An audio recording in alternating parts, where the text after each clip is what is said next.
All right, go ahead. You are on. All right, thank you. This is July 7th. The Board of Mason County Commissioners meeting, calling it to order. Alex, could you please lead us in the pledge?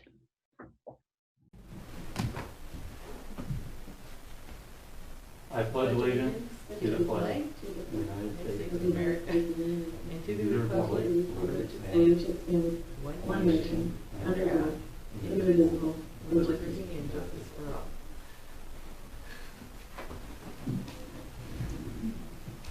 Thank you.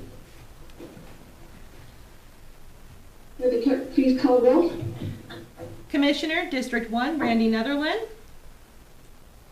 I'm here. Commissioner, District 2, Kevin Schutte.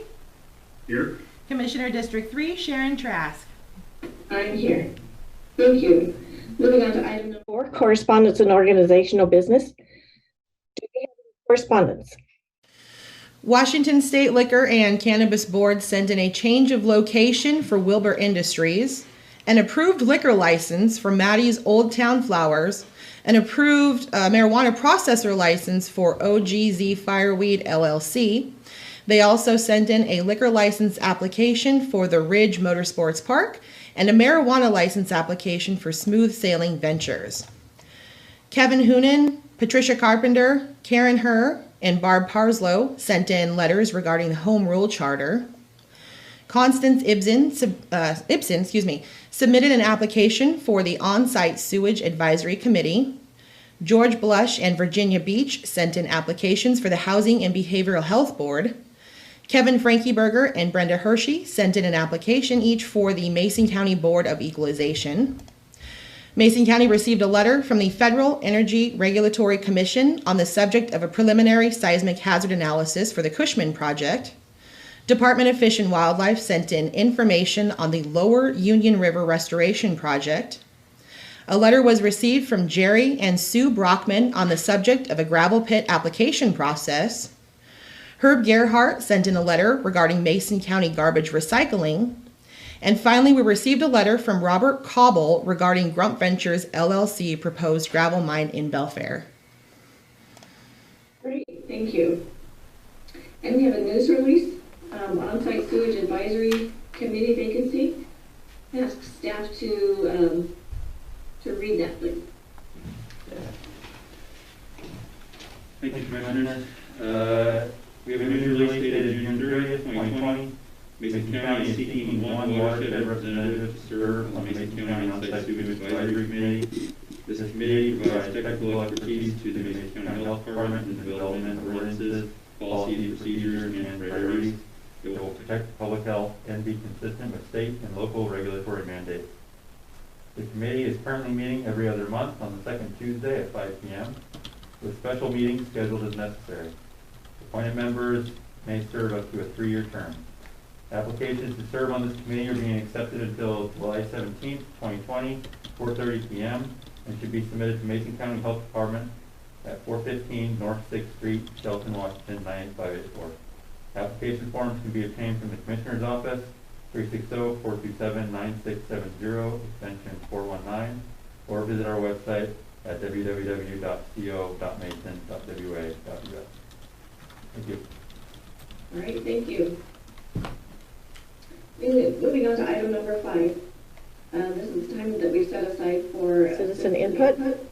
And due to the COVID outbreak, we're suspending citizen input at this time. However, we do accept comments via email. We do have a comment from Herb Gerhardt. I will go ahead and read that. I have been very concerned about the Mason County government and commissioners not following the requirements of the Open Public Meetings Act by holding executive sessions on potential litigation in executive sessions and never telling the public what the litigation is all about. I believe the way the county has been handling these sort of potential litigations is in violation of RCW 42.30.110. I believe the commissioners must reveal the subject of the potential litigation before they go into an executive session to discuss it. Yes, potential litigation is permitted to be discussed in an executive session where no action is permitted. but they must disclose to the public the subject matter of the potential litigation. Potential litigations is not the subject matter. The public has a right to know what the subject of the litigation is and who is involved. Also, an executive session is part of an official public meeting where the commissioners break into an executive session for discussions, and after that executive session, come back into that public meeting to take any required action before adjourning the meeting. Case in point, I see there is a briefing agenda on July 7th, 2020 that includes an executive session on potential litigation at 09:45.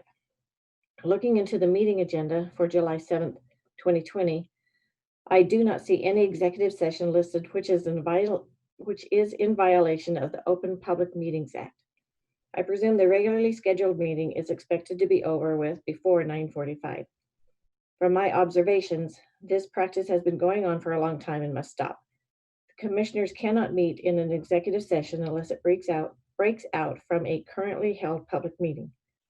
I watch most briefings and all commissioners' meetings online and just seem to find many such violations.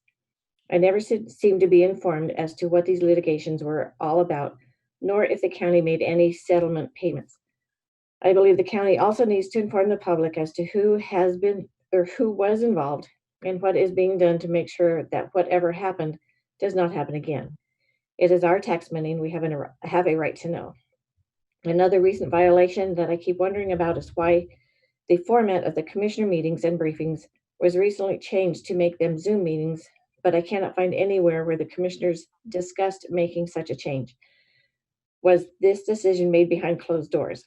I would like to know why this change was made, and the reason must be stated in a public meeting for all to know. Thank you for allowing me to make my public comments. And it's Herb Gerhart, 90 Northeast Rainbow Place North, Belfair, Washington, 98528. So I would like to say that our attorneys are going to brief the commission on the 20th of July. And we passed this email along to them, and our attorneys do feel that they're following the RCWs, or that we are following the correct RCWs and the OPMA. During this time of COVID, many things have changed, but we do feel, and our attorneys feel, that we are following the guidelines. So I invite you to come on the 20th to that briefing, or to watch it online, because we'll probably still be required by the state to hold remote meetings. Does anyone else have anything to say? Just that I look forward to the briefing on the 20th. All right, sounds great. All right, let's move on to item number 6, the adoption of the agenda. Madam Chair, I move adoption of today's agenda as presented.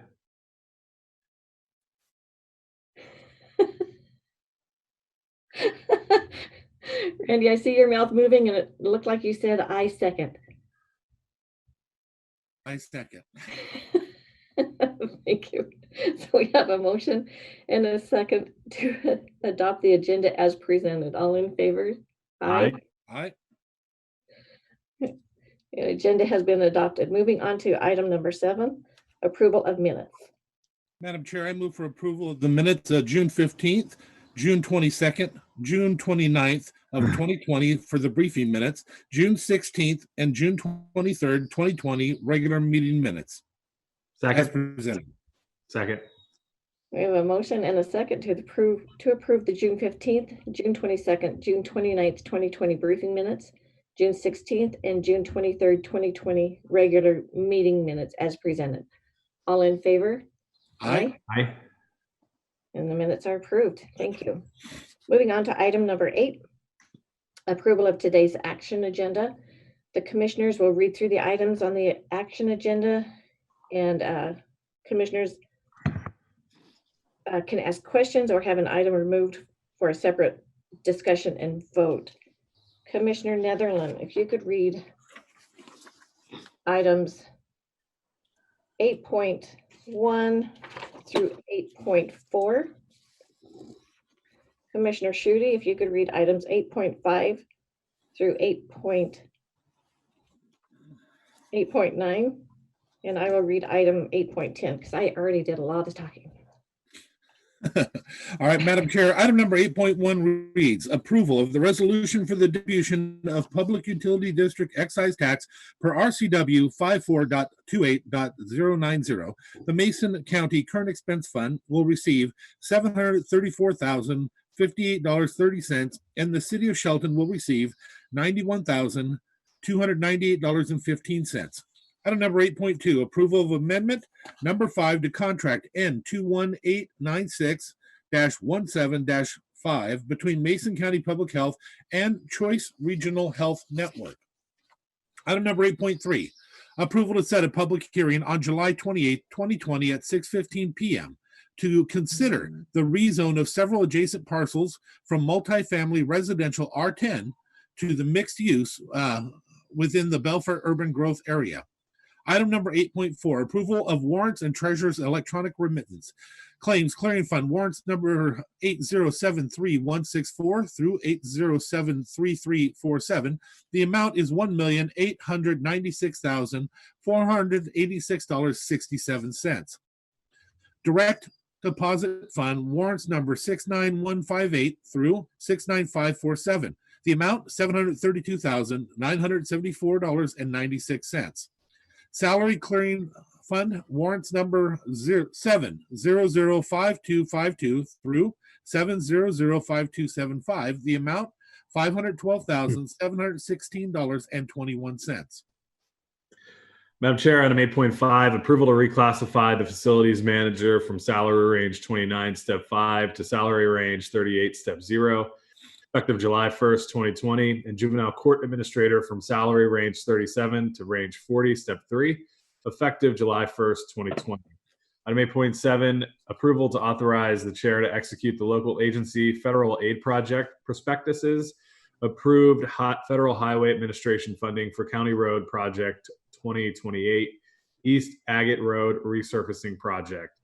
Item 8.8, approval to authorize Public Works to select a consultant for preliminary engineering work for Log Yard Road extension and State Route 3 freight corridor, and approval to authorize the Deputy Director, County Engineer, to sign the agreement and any supplemental documents.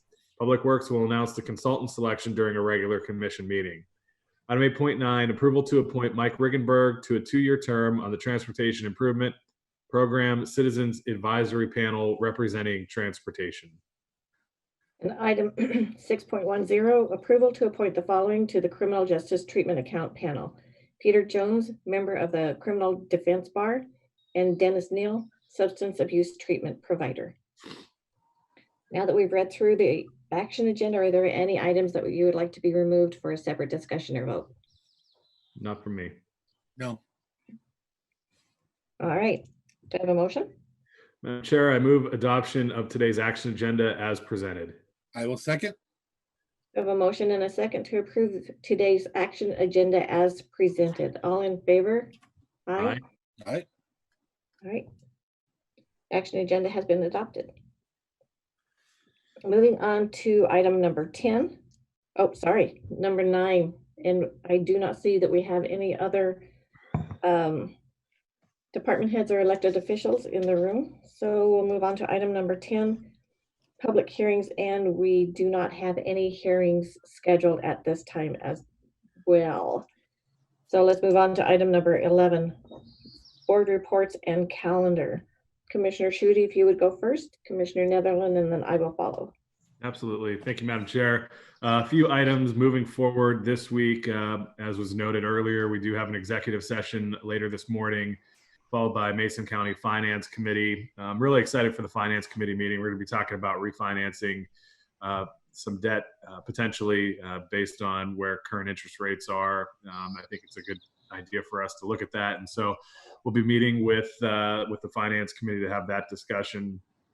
Also later this afternoon, I have the Mason County Crisis Services System of Care Work Group meeting.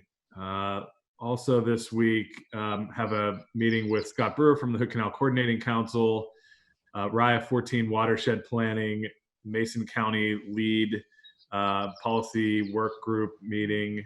And then I will actually be out of the office next week, Monday through Thursday. And so just since I'll be missing next week's regular meeting, I do also want to announce that I have a Mason County lead policy work group meeting on Friday the 17th as well. And before I turn over my time, I just want to extend a very heartfelt thank you to our wonderful clerk of the board, Melissa Drury, who is moving on from the county and taking another opportunity. And had an opportunity to work with Melissa going all the way back to my planning commission days when she used to clerk that group. And she's been a tremendous part of our office in the commissioner's office. She's done an outstanding job managing public records and property sales and auctions. And I, for one, will greatly miss having Melissa in our office. Very happy that she'll still be a big part of our community, but we'll definitely miss getting to work with her day in and day out, and wish her truly all of the best as she moves on to this exciting opportunity. Thanks, Melissa. You're the best. Madam Chair, one of the first would be some of the meetings we had in the morning for our area command. Had some issues with residents at Fudge Point, where the state park is. We're trying to overcome. In this next week, after we're done here, we have a finance committee meeting. I have a meeting with Olympic Regional Clean Air Authority, the Economic Development Council, the group for micro business granting, regular webinars. Then we have briefings. We have a webinar that brings us forward ideas for recommendations for law enforcement reform option. I just want to make clear, I may be open to law enforcement reform options, but some of the stuff people talk about defunding our law enforcement just makes me nauseous. It's just not even comprehensible. And I'm going to take that opportunity to thank them for letting me go to work in the morning, because if I didn't have them out there, I wouldn't be able to. That also brings us to the Wire 15 meetings. And we're back again. Oh, and Melissa, I agree with Commissioner Schutte. You know, she's been an amazing addition to our team, and it is going to be sad to see her go. As I explained to her myself, above all else, she's extremely, extremely competent. And where she's going is darn lucky to have her, and I sure hope that they recognize that, because it's sure sad to us to have her leave us, but we all need to expand to our greatest horizons, and she's no different. So I'm proud of her for making the changes that she's making, and I wish her the best in the next endeavor. Okay, thank you. So as the other commissioner stated, we do have an executive session at 9:45. This is our RCW 42.30.110(1)I regarding potential litigation. Then we do have our finance committee meeting at 10:30. I have a safe start and county variance meeting with WASEC at noon. DNR coalition update at 3. And then of course we have our EOC, our COVID team meetings in the morning. And I have a meeting with the state auditor on Thursday. Our public works board meeting has moved from Fridays to now Thursday afternoons because the Department of Commerce has been furloughed on Fridays. And then on Friday, we also have our weekly WASEC COVID update. And we're back here on, let's see, there's no briefing on Monday. But we do have the WASPIC, the recommended law enforcement reforms. And I too agree with Commissioner Netherland that we need to keep our law enforcement and support them. And Melissa? I'm going to miss you, Tyler. You've been such a pleasure to work with. You have so much knowledge inside that head of yours. You are definitely going to be missed, and it'll be hard to replace you. On that note, Do we have a motion? Have a motion to adjourn? Madam Chair, I move we adjourn. Second. All right. We're adjourned. Thank you, Bye, guys. everybody. See everybody later.